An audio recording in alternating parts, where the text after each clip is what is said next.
हमारे चैनल को सब्सक्राइब करें और नई अपडेट्स के लिए घंटी के बटन को जरूर दबाएं।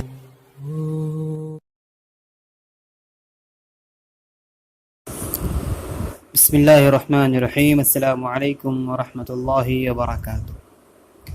नाज़रीन इकराम, आप देख रहे हैं ज़मज़म ग्राफ़ी गुजरात फाइल्स पसे पर्दा हक़ाइक़ का इंकिशाफ। इस किताब का सिलसिला जारी है। आइए शुरू करते हैं। 9 बाब मुकम्मल हो चुके हैं और आज 10वां बाब शुरू हो रहा है। उन्वान है माया कोडनानी और दीगर अफराद।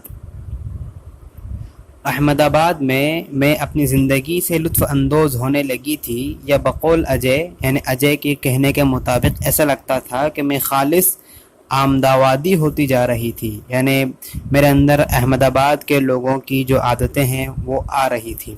मैं ये सीख गई थी कि 1 बजे रात को अहमदाबाद के अपर क्रस्ट यानी मशहूर बेकरी से एप्पल पाई कैसे हासिल करना है।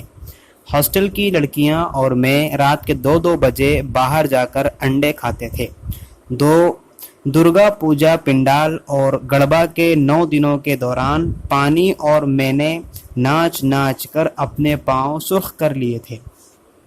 हमने खाने के लिए एक जगह ढूंढ ली थी जहां पर बेहतरीन काठियावाड़ गाठिया और दीगर पकवान मिलते थे जो बड़ी खूबसूरती से लाल मिर्च से सजाए जाते थे। एक मौके पर जब मुझे 3 दिन के लिए नेहरू फाउंडेशन वाला कमरा खाली करना पड़ा तो NID हॉस्टल में बतौर तालिबा यानी एज ए स्टूडेंट मुझे जगह मिल गई। मैं जिस तालिबा के साथ कमरे में रहती थी वो सुबह तक जाग कर अपने बॉयफ्रेंड से बातें करती रहती थी।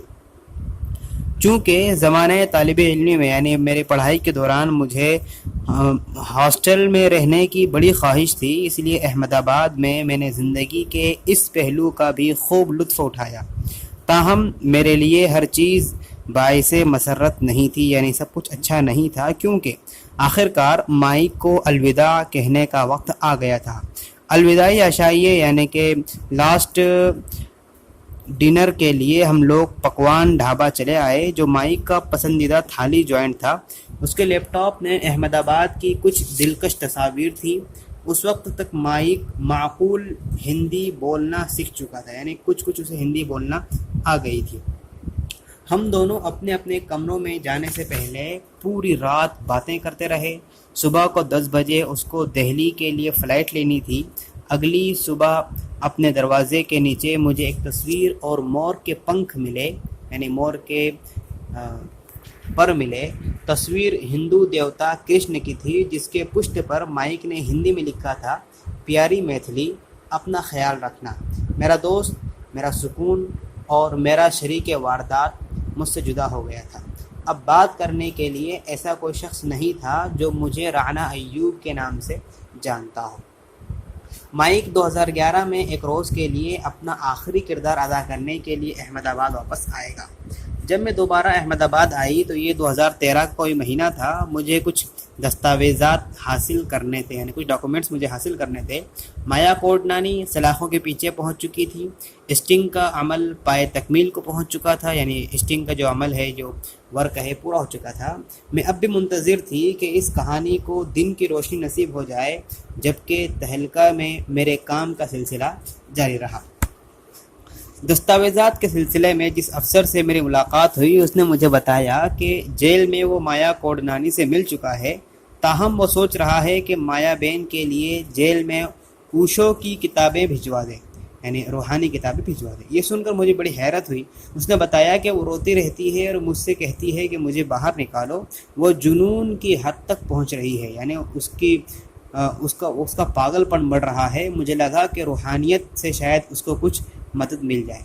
खुफिया तफ्तीश के दौरान एक मरतबा दोपहर के खाने के वक्त जब मैं माया बहन के घर गई तो उसने मेरे सामने आम रस पेश किया। आम का मौसम तो गुजर चुका था, लेकिन उसने आम पर क्रीम लगाकर उसको फ्रीज़र में अपने बेटे के लिए स्टोर कर रखा था, जो जल्द ही उससे मिलने अमेरिका से आने वाला था। उसने मुझे गले लगाकर कहा कि तुम खाओ, मुझे लगेगा कि मेरा बेटा ही खा रहा है। तुम भी मेरे लिए मेरी बेटी मैथिली जैसी ही हो। दोपहर के वक्त मैंने उसके सामने गीता सार की तशरीह पेश की, जिसे मैंने مبینہ طور پر یعنی واضح طور پر اپنے سنسکرت پڑھانے والے والد سے سیکھا تھا۔ وہ اس بات سے متاثر تھی کہ بیرون ملک رہنے والی ایک لڑکی مذہب کے بارے میں یہاں رہنے والے لوگوں سے بھی زیادہ جانتی ہے۔ اس نے کہا، میں کہتی ہوں کہ ہم نے اپنی تہذیب گنوا دی ہے، یعنی ہماری جو سنسکرتی ہے ہم نے اس کو گنوا دیا ہے۔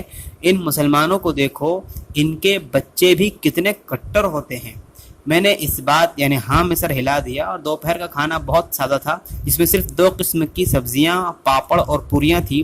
مایا بین نے کھانا خود اپنے ہاتھوں سے تیار کیا تھا، میں کھا رہی تھی اور وہ کھلا رہی تھی۔ شام کو ہم نے گفتگو کا آغاز کیا۔ مسلم طبقے کے تئیں جو نفرت اس کے اندر تھی اس میں تو کوئی شک ہی نہیں تھا، البتہ جو شدید نفرت اس میں مودی کے خلاف تھی اس کا اظہار میرے ساتھ گفتگو کے دوران ہوا۔ اس کو یہ کہنے میں کوئی ہچکچاہٹ نہیں تھی کہ مودی نے بڑی آسانی سے اس کے اور گوردھن زدافیہ کے خلاف مقدمات کا استعمال کیا تاکہ جنہیں وہ پسند نہیں کرتا ہے انہیں راستے سے ہٹایا جا سکے۔ یہاں کی نئی نسل کو کچھ حاصل نہیں ہوا ہے، کوئی آئیڈیالوجی نہیں ہے، اگر کچھ ہو بھی جائے تب بھی یہ نسل سڑکوں پر کبھی نہیں اترے گی۔ دیکھو، ہمارے مذہب میں سکھایا جاتا ہے کہ ایک چونٹی کو بھی نقصان نہ پہنچاؤ۔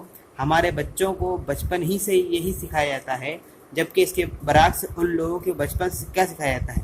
ان کو سکھایا جاتا ہے کہ تمہیں مارنا ہے، اگر تم مارتے ہو تبھی تم ایک مسلمان کہلاؤ گے۔ یہ لوگ کیا سکھاتے ہیں؟